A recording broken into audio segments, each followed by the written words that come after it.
સ્વામિનારાયણ સ્વામિનારાયણ સ્વામિનારાયણ સ્વામિનારાયણ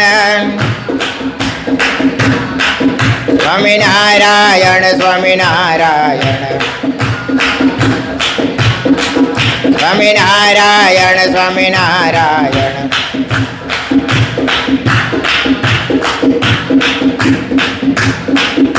સ્વામિનારાયણ સ્વામિનારાયણ સ્વામિનારાયણ સ્વામિનારાયણ સ્નાતમ ચંદન ચર્ચિતમ નિજ જને પુષ્પ સૃજાલમ કૃત પ્રાતઃ સૂર્યમયુખ સેવિતમુખમ શ્રીચંદ્રશાલોપરી કૃત્વા રોટકમેકપાણિતલકે પંક્ત્વાનસ્તેન તમ ભુજાનાં પ્રવિલોકસેવકગણાં વંદે સદા સ્વામિનં વંદે સદા સ્વામિનં વર્ણિવેશરમણીયદર્શનં મંદેહાચરુચિરાનનાંબુજં પૂજિतं સુરનરોત્તમેર્મુદા ધર્મનંદનમહં વિચિંતયે ઓમ અવતારિણે શ્રી સ્વામિનારાયણાય નમો નમઃ. ઓમ શ્રી હરિકૃષ્ણાય નમો નમઃ. ઓમ શ્રી પૂર્ણ પુરુષોત્તમાય નમો નમઃ. સહજાનંદ સ્વામી મહારાજની જય. હરિકૃષ્ણ મહારાજની જય. સ્વામિનારાયણ ભગવાનની જય. વિક્રમ સંવત 2080 તારીખ 5/5/2024 ચૈત્ર વૈદ બારસ રવિવાર. સદગુરુ નિષ્કાન સ્વામી રચિત નિષ્કાંત કાવ્યમાં પુરુષોત્તમ પ્રકાશ પ્રકાર છઠ્ઠો અધૂરો હતો.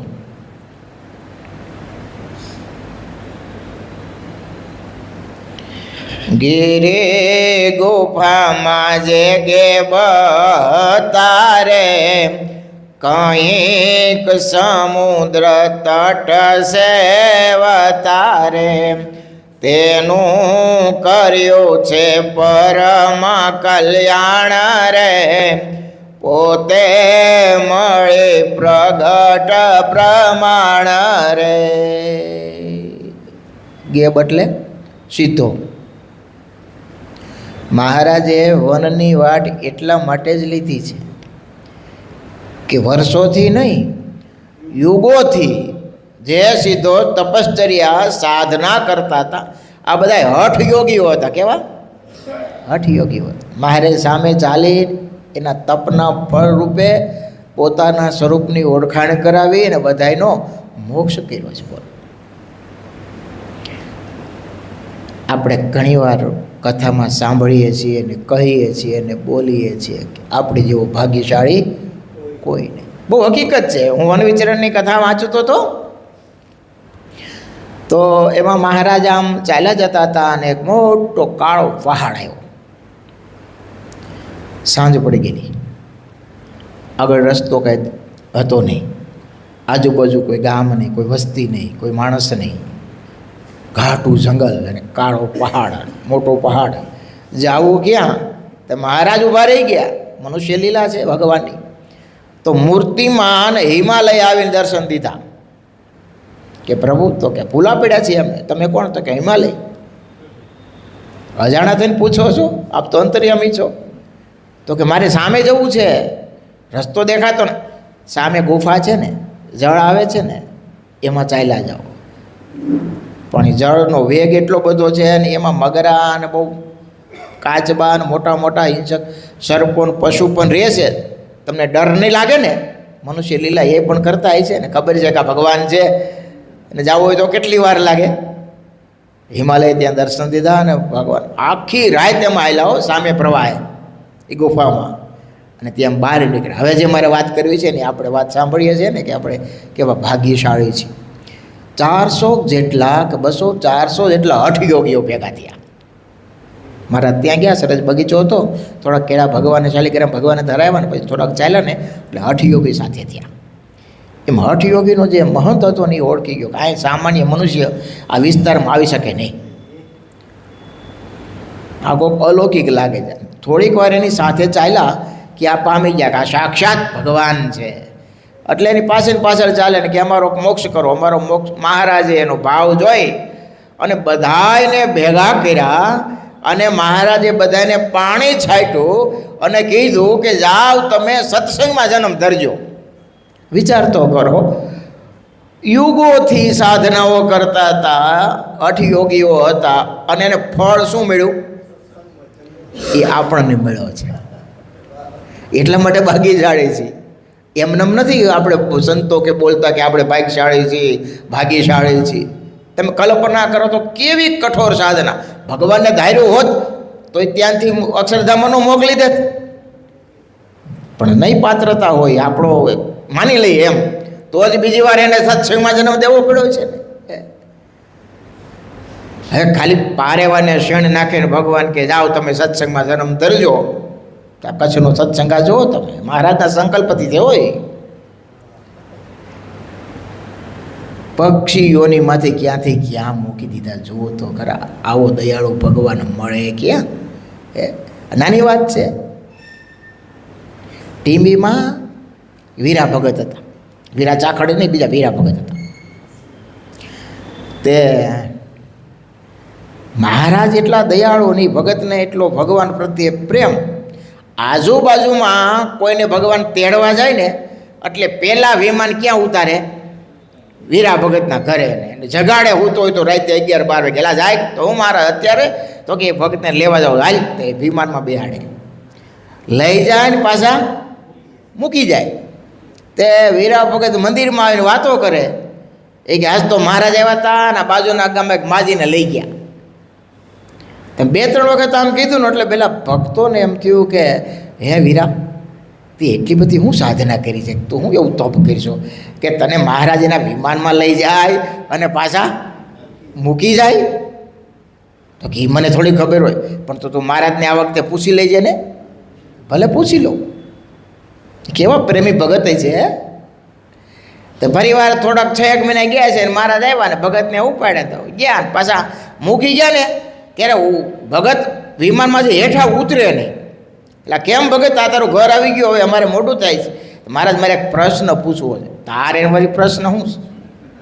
તારે શું પૂછવું? તો કે મારા માટે નથી પૂછવું, હું મંદિરમાં જાઉં છું, આ વારંવાર તમે મને અહીંથી તેડી જાઓ છો ને મૂકી જાઓ છો, એટલે બધાય પૂછે છે કે વિરાટ એવું હું તપ કર્યું, સાધના કરી, તારા એવા પૂર્વના ક્યાં પુણ્ય હતા કે તને મહારાજ લઈ જાય ને મૂકી જાય? તો મેં એને કીધું છે કે હું મહારાજને આ વખતે પૂછી લે. એટલે મહારાજ બધાય બધી પૂછવું છે. મહારાજ કે તારે જાણવું છે? મહારાજ મારે તો તમે મળ્યા કાંઈ જાણવાની જરૂર નથી, પણ આને જવાબ તો દેવો પડશે ને, અને મને કાંઈ પૂર્વની ખબર નથી. ભગત નિર્દોષને નિખાલસ.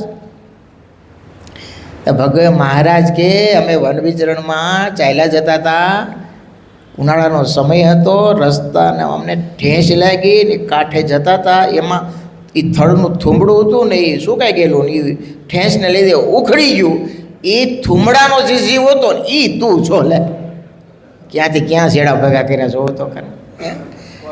ભગવાનનો એકવાર સ્પર્શ થઈ ગયો તો સ્થિતિ કેવી પ્રાપ્ત થઈ. અમને સંતો કહેતા કે આપણે જાણે અજાણે ક્યાંક મહારાજ કે મહારાજના મળેલા સંતો ભક્તોના યોગમાં આવી ગયા છું ને, ક્યાંક ઝાડવા, ક્યાંક પહાડમાં, એને કે પ્રકારે પશુ પક્ષી મહારાજનું દર્શન થયું હોય છે ને, એ પુણ્ય કરીને આપણને અત્યારે આ સત્સંગનો યોગ પ્રાપ્ત થયો છે. એ મહારાજનો યોગ થયો છે. નહીતર થાય. ઘણીવાર કહું છું, આખું બ્રહ્માંડ આ જીવથી ભીરું છે ભાઈ. એટલા બધા જીવ છે, તમે કલ્પના ન કરી શકો.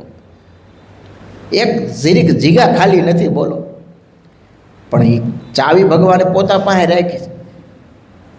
જેનું જેવું કર્મ હોય ને એનું ત્યાં જ ટ્રાન્સફર થાય. બાકી જીવ તો અનેક છે, ભમે જ રાખે છે. પણ જેનું જ્યાં ઋણાનું બંધન હોય ને ત્યાં સ્થિર થઈ જાય. વેદાંતમાંની પ્રોસિજર કેવી ખબર? જીવની જીવ નીકળે ને વરાળ રૂપે નીકળે છે. એમાં વરાળ રૂપે જાય, આકાશમાં જાય, વરાળ રૂપે રહે, એ વાદળામાં જાય, વાદળામાંથી પાછો હેઠો પડે, વાદળાથી પાણીમાં પાછો અનાજમાં ચડે, અનાજમાંથી પછી આપણા પેટમાં જાય. જો કર્મ આપણું પ્રારબ્ધ પૂર્વનું કર્મ એની સાથે હોય તો ટકે, નહીંતર મળમાં કે એ જાડામાં નીકળી જાય. આમાંનું આખું ચક્ર હાલે હો જીવનું. બોલો, ઉત્પત્તિ. આ ગુરુદેવ શાસ્ત્રીમાં જ વાત કરતા. જ્યાંનું જો કર્મ ભેગું થાય ત્યાં સ્થિર થઈ જાય ને રોકાઈ જાય. એટલે તો મહારાજ કહેતા કે દુનિયામાં કોઈનું છે જ નહીં, મનાતો નથી. મહારાજ તો કેવું જાજુ દ્રષ્ટાંત જેવું સમજાય જેવું. દરજીની ઘેરે ડગલો સીવડાવ્યો. કોની ઘેરે? કપડાં સીવડવા જાય અને કપડાં પહેરીએ છીએ ને, બદલી છીએ ને આપણે. એમાં દેહ ખોડિયું બદલે જ છે જીવાતમાં. એટલે મારું મનાઈ જાય, જેમાં જાય એ આપણું મારું મનાઈ જાય. પણ મહારાજ કહે દરજીને કોઈ એમ કહે કે દરજીને મારી મા છે અને દરજી મારો બાપ છે, તો કેવો જાણવું? તો આપણે બધા મૂર્ખ નથી? આપણે આપણું આ માયનું છે કે હું આ છું. પહેલાં આપણું નામ હતું ને, આમ થોડુંક વિચારી તો, પણ એ એવું ગોખાઈ ગયું. 10 જણા ભૂતા હોય અને નામ લઈને બોલાવે તો કોણ જવાબ આપે? પહેલાં હતું, પણ કેવું ગોખાઈ ગયું, ઘૂંટીને એવું ઘાટું થઈ ગયું. અને પોતાને ગોખાઈ ગયું એની વાત વાંધો નહીં, મનાઈ પડી ગયું કે હું એ જ છું. એમ વિચાર તો કરો, કેટલું અજ્ઞાન કહેવાય. મહારાજે ગ્રહસ્થને કીધું છે કે કોઈ ગ્રહસ્થે પ્રશ્ન પૂછ્યો, મહારાજ આ સંતો તો ગ્રહસ્થનો આ સંસારનો ત્યાગ કરીને તમારું અખંડ ભજન કરે, તમારી સ્મૃતિ રાખે, એમ અમારે તમારી અખંડ સ્મૃતિ રાખવી હોય તો શું કરવું પડે? મહારાજે બહુ સરસ જવાબ આપ્યો. બહુ જાજુ કાંઈ નહીં કરવાનું. પૂર્વના સગા સંબંધીને જેમ વિસારી દીધા છે એમ આ વખતના વિસારી દો તો અખંડ સ્મૃતિ રહે. આમાં કાંઈ જાજુ કરવાનું? આમાં ક્યાં તમારે દાખલો કરવાનો છે? કાંઈ ખોટ નથી. જેમ મનાઈ ગયું છે આ મારું છે, એ મારું નથી એટલું જ સ્વીકારવાનું છે. મહારાજ કે પૂર્વના જે ક્યાંથી લાવ્યા મારે જો તો ખરા આવો વિચાર આવે કોઈને? પૂર્વના જે સગા સંબંધી કુટુંબ પરિવારને વિસારી દીધા છે એમ આ વખતના છે એને વિસારી દો એટલે કામ થઈ જાય. આમ કોઈ દી સંકલ્પ થયો તમને, આમ કોઈ ગમે એટલો બુદ્ધિશાળી હોય ને વિદ્વાનો બેઠો એ ઓલા જન્મ મારા માતા પિતા કે હાલો મારે ગોતવા છે, ટીચર કીધું કોઈ હતા તો ખરા જ ને, હશે તો ખરા જ ને ક્યાંક, તો ક્યાં કોઈ ગોતવાનો ઉદ્યમ કરે છે? મટી ગયું છે, જે છૂટી ગયા ને એમ આ વખત ના છોડી દે. એટલે તો પરોતભાઈને યાદ કરીશ, કલ્પના તો કરો તમે.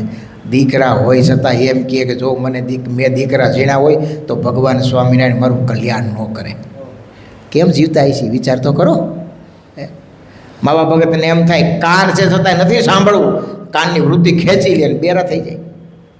આંખો ખુલ્લી હોય છતાં કે નથી જોવું તો ન જોઈ શકે. બોલો સ્થિતિ કેવી છે વિચાર તો કરો. આ કાંઈ સામાન્ય મનુષ્યના બુદ્ધિમાં આવતું નથી હો. હવે એવું થોડું કાંઈ હોય, છોકરા હોય ને કે નહોતી એમ થાય કાંઈ? પણ થાય. એની હાળી બોલો 15 દિવસથી આવેલી ને એકવાર શીરો થોડોક વધારે પડી ગયો આમ જોયું કે તમે ક્યારે આવ્યા? એક ઘરમાં 15 દિવસ મહેમાન આવ્યો હોય તેની ખબર હોય? તે આંખો બંધ રાખીને હાલતા હોય છતાંય નહોતી ખબર. બોલો એવી સ્થિતિ થઈ જાય. ભજને કરીને જાય, મહારાજના મૂર્તિના યોગથી થાય, અને પછી કરવી હોય તો થાય. આ બધું એવું છે. કેવું? કડવું હોય તો થાય ને છોડવું હોય તો છૂટે. મહારાજે વચનામૃતમાં લખ્યું છે કે જ્યાં સુધી આ લોકના વસ્તુ પદાર્થમાં હેત છે અને સુખ મનાય છે ત્યાં સુધી કોઈ દી વૈરાગ થતો નથી, અને વૈરાગ થયા વિના ભગવાનમાં વૃત્તિ વળગતી નથી. આ મનનો એવો સ્વભાવ છે કે તમે એને મોટો માલ દેખાય ને એટલે નાનાને છોડી દે, છે જે છોડી દે. હે ને, આપણી પાસે ખાલી સાયકલ હોય, પછી સ્કૂટર આવે, અને પછી 4 વ્હીલ ગાડી આવે. શોખ ખાતર પછી આખી તો વાત જુદી કસરત માટે સાયકલ, પણ પછી એમ થાય કે હાલો હવે 4 વ્હીલ ગાડી નહીં, સાયકલ લઈ જાય ઓફિસે, થાય છૂટી ગયું કે નહીં? દ્રષ્ટિ મોટામાં વહી જાય એટલે નાનું છૂટી. એમ ભગવાન આવડા મોટા છે ને આવડું મોટું એમાં સુખ રહ્યું છે, તો આ સુખ એની આગળ હું તમે કહો? એ મહારાજની મૂર્તિમાં પંચવિષયનું સુખ એક સાથે આવે છે. આપણે તો કાંઈ જમીએ ને એમાં એકનું એક સુખ લઈએ કે પૂરું નહીં હો, સંપૂર્ણ નહીં, એક જ લઈ શકીએ ને. ખાલી આપણને ભાસ થાય કે હું સુખ લઉં છું એમ. આમ કોઈ દી વિચાર કર્યો છે? તમને ગમે એવી ભાવતી વસ્તુ હોય, કે ગમે એવી મીઠાઈ હોય, કે ગમે એવી વસ્તુ શાકભાજી બનાવી હોય, કે એ તમે મોઢામાં મૂકો ને તો સ્વાદ ક્યાં છે ખબર છે? ખાલી જીભના ટેરવે, આખા મોઢામાં નથી. અને તમે આશ્ચર્ય તો જુઓ, એ કોળીઓ ગળા નીચે ઉતરો પછી તમે કલ્પના કરી શકો કે મેં લાડુ ખાધો છે, દૂધપાક ખાધો છે, આવું હતો. એ કોક દી વિચારજો તો ખરા.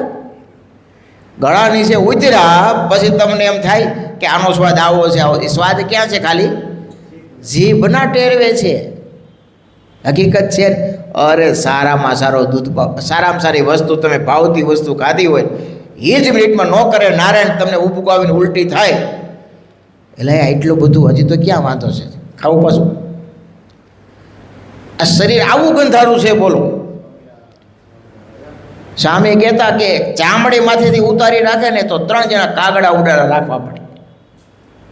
આમાં છે હું બીજું છે કાંઈ? હાડ માંસ ને પરવું હાડકા સિવામાં કશું કાંઈ નથી. મળમૂત્રનો કોથળો છે કયો તો હાલે, છતાં એમાં પ્રીતિ થાય છે. કેવી કહો? કેવી પ્રીતિ થાય? પુણાત્મા સાહેબે લખ્યું કે વિષ્ટાની ઓશીકું છે. કેવું? વિષ્ટાનું ઓશીકું આમ તમે મખમલથી મટ્યું હોય, દીધું હોય, અને તમે હુઓ, પોચું લાગે, પણ ખબર પડે કે આમાં વિષ્ટા ભરી છે તો રાખો. છતાં તમે જુઓ, એક દેહને સાચવવા માટે સવારથી સાંજ સુધી ઉદ્યમ કેટલો કરી છે, એને કેટલો સાચવી છે, અને છતાંય સમય આવે આપણું એટલું એ રાખતો નથી. હો, રાખે? એટલું નથી રાખતો, બોલો.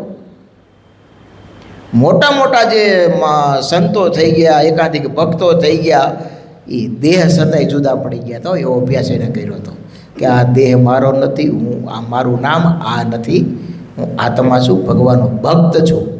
પૂજ્યપાદ જોગી સ્વામીની છેલ્લા વર્ષોમાં ક્રિયા છે ને, સ્વામી એમ કહેતા કે વિહારી હાલો આપણે ખવડાવી લઈએ, હાલો આપણે નવડાવી લઈએ, હાલો આને હુવડાવી દઈએ. આમ જો એક જ શબ્દ વાપરતા છેલ્લી અવસ્થામાં. આપણે લાગે કે સ્વામી દેહથી આમ જુદા, કાંઈ વાત બોલો એની એ ખબર ન કે લે કે હજી આપણે જમાડવાનું બાકી છે, રાઈત તેની કંઈ ખબર. એમ બીજી ક્રિયા આમ જાણી જો ને એવું જાણી બોલો સહજતાથી થઈ ગયું હતું. કેવું? ભજનના પ્રતાપે. હો, જ્ઞાની ભગત હતા પૂજ્ય. આપણે કંઈ ભગત, તમે તો બહુ મોટા ભગત, હવે હું આંધળો પહેરો, મને કંઈ દેખાતું નથી ને હવે હું મોટો છું. અમે ઘણી વાર એને કહી ભગતને આમ થોડાક રમાડ હોય ને કે ભગત તમે જાઓથી મહારાજને લઈ તેડી જાય ગયો. અરે હું આંધળા બેરાને દેખાય, એમ કેમ છે આંધળા બેરાને મને હું દેખાય? તે પ્રત્યે એટલો તિરસ્કાર, એટલી નફરત પોતાની અંદરથી. હો, આ કંઈ બોલવા ખાતર નહીં, સહજ નફરત. સહજ જુદા પડી ગયો ને એમ લાગે. નકર ભગત કંઈ સામાન્ય નહોતા. હો, ભગવાન સાથે વાતો કરે એવી સ્થિતિ ધરાવતા હતા.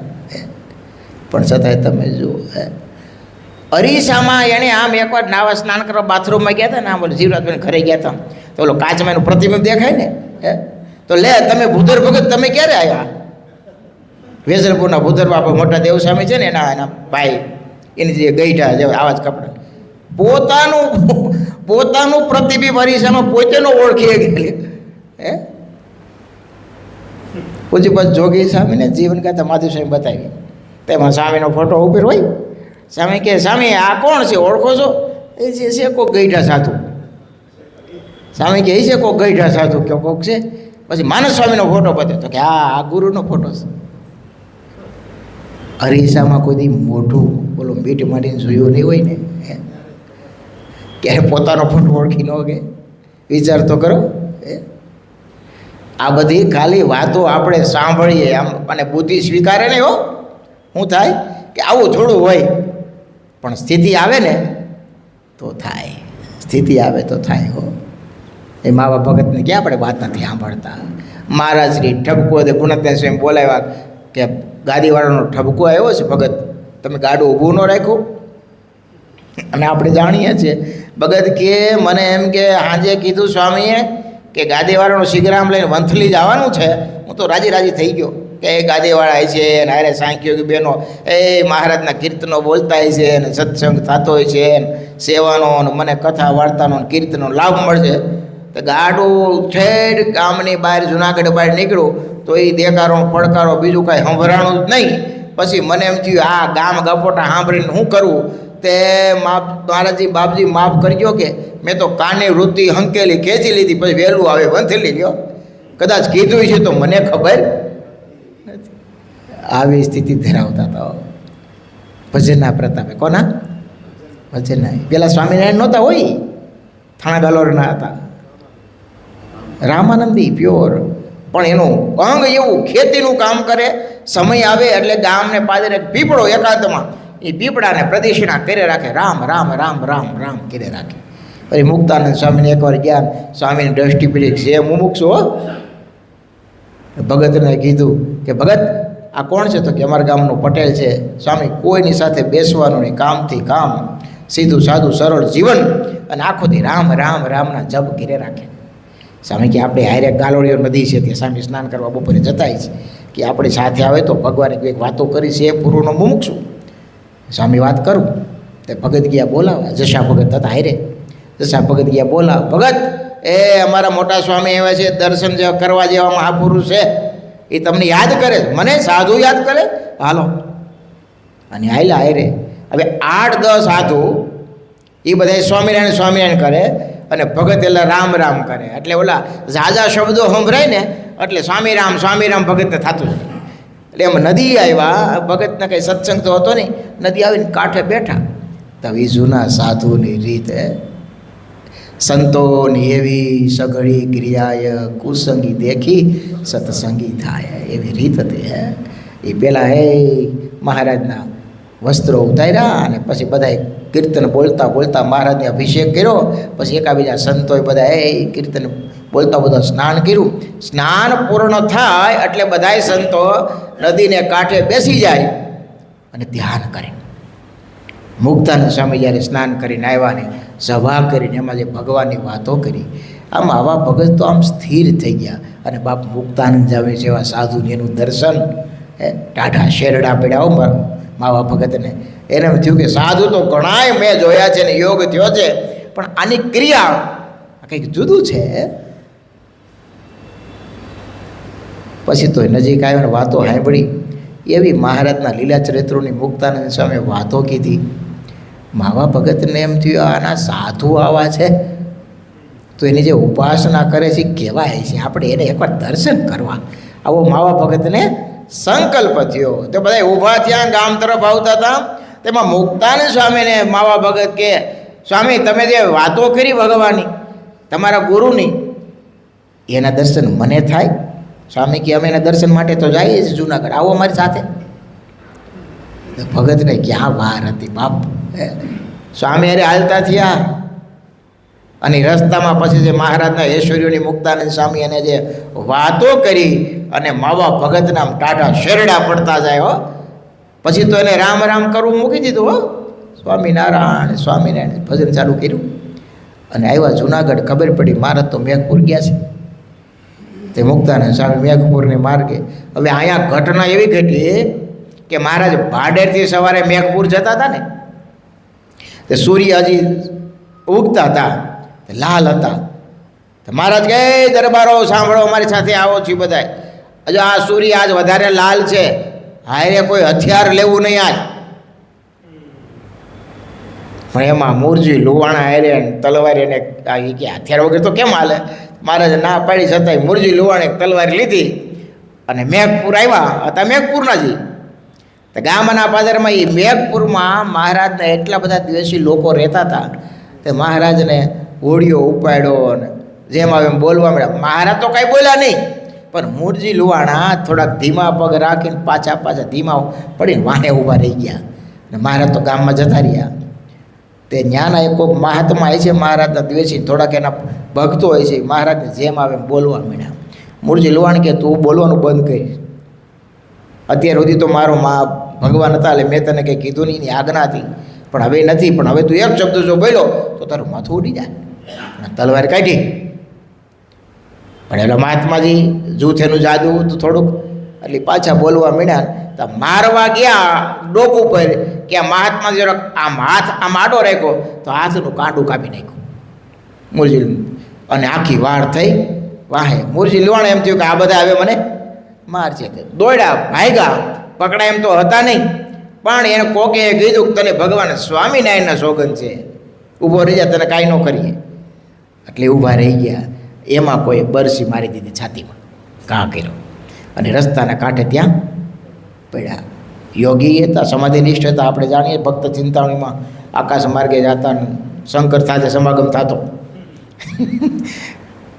પછી આવ્યા. આ જ વખતે મહારાજને ખબર પડી એટલે મહારાજ આવ્યા કે મૂળજી જવું છે કે રહેવું છે? આંખમાં જીવ રાખેલું મૂળજી, યોગી હતો ને, સમાધિનિષ્ઠ હતો. જવું છે કે રહેવું છે? મહારાજ તમારી મરજી, તમે અહીં હયાત છો, ઊભા છો, તો મહારાજ મોકલી દો ને.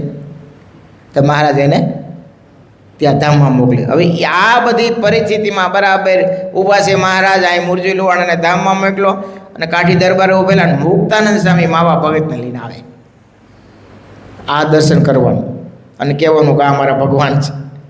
તે કાઠી દરબારો સુરા ખાશે ને કે વારે કે મુક્તાનંદ સ્વામી નવા મોક્ષોને લઈને આવે છે, પણ આ નવો લાગે છે. આ બધું જોઈને એનું હાજુ કંઈ રહેવાનું છે નહીં. મહારાજ સાંભળી ગયા, સુરા ખાશે હું બકબક કરો છો? મહારાજ કાંઈ નહીં, આ મુક્તાનંદ સ્વામી વારે નવા મોક્ષોને તમારી પાસે લાવે અને સત્સંગ કરાવે. હવે આ વખતે તો એનું પાયધરું કેમ રહે? અહીંયા મૂરજી લુવાણા પડ્યા છે. મહારાજ કે મુક્તાનંદ સ્વામી એને અમારા દિવ્ય અને માનસિક ચરિત્રની ઘણી વાતો કરી છે, એને કાંઈ વાંધો આવે એમ નથી. એ તો પૂર્વના અમારા ભક્ત છે. આવા ભગત આવ્યા, મહારાજનું દર્શન કર્યું, સીધા પગમાં પડ્યા, વર્તમાન ધરાવ્યા અને પાક્કા સત્સંગી થયા. પછી તો થાણા ગલોરના મૂળ હતા. પછી તો અવારનવાર ગુણાત્મા સ્વામી ત્યાં જતા અને સમાગમ કરતા. છેલ્લે તો પછી મંદિરમાં જ રોકાઈ ગયા હતા. એના દીકરા એક જયરામ હતા, એ પણ છેલ્લી અવસ્થામાં ત્યાં આવી અને રોકાઈ ગયેલા. અને એ જયરામને તો 300 જોડી કીર્તન કંઠે હતા હો. પછી સાધુ ત્યાં એનું ધર્મ વલ્લભદાસજી સ્વામી નામ રાખ્યું હતું. અને ગુણાત્મા સ્વામી ક્યારેક બહાર જતા ને તે માવા ભગતને કહેતા કે ભગત એ તમારે ભગવાનની વાતો ક્યારેક કરવી. અને ભગત વાતો કરતા ને ક્યાંક રમૂજી કરાવતા ને એકવાર કોકે પૂછ્યું કે ભગત આ જગત આખું શું કરતું હોય છે, સમજવા છતાં ભગવાન કેમ ભજતા નથી? ત્યારે ભગત કહેતા કે દાનની તો ધૂળ કરે, ધૂળમાંથી કરે ધાન, કુટુંબ અર્થે જીવન ગાળે, તેમાં ક્યાંથી ભજે ભગવાન. ભગત કે આ દુનિયામાં માણસ બે કામ કરે, ધાનની ધૂળ ને ધૂળનું એટલે બીજું કામ જ નથી, કાંઈ હકીકત છે. ભગત કેવા કોઠા હુજવારે આવી છે, પણ ગામડાના પણ એને રિઝલ્ટ કેવું કર્યું લ્યો. જગત જ્યારે નાશવંત થાય ને તો એ બધું નકામું લાગે હો. સુખ કેવળ ભગવાનમાં મનાય ને, દ્રષ્ટિ ત્યાં પહોંચી જાય ને એટલે આ બધું ધૂળનું લાગે. કેવું લાગે? ધૂળનું લાગે. જ્યાં સુધી હજી આપણે આમાં આકાંક્ષાઓ છે કે આમાં સુખનો થોડોક અહેસાસ થાય છે ને, ત્યાં સુધી એ મૂર્તિનું સુખ આપણને પ્રાપ્ત થતું નથી. કારણ કે આપણે સુખ હજી બીજે માયનું છે. એટલા માટે ધીમે ધીમે ભજન કરતા રહીશું, સત્સંગ કરતા રહીશું, એક દિવસ એવો આવશે કે આપણને એ ભગવાનમાં સુખ મનાહે. સહજાનંદ સ્વામી મહારાજની જય. સ્વામિનારાયણ સ્વામિનારાયણ સ્વામિનારાયણ સ્વામિનારાયણ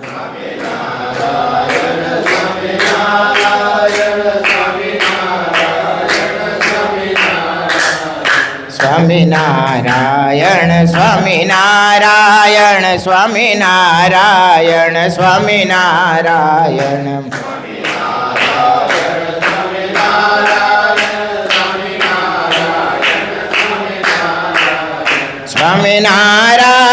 સ્વામિનારાયણ સ્વામિનારાયણ સ્વામિનારાયણ સ્વામિનારાયણ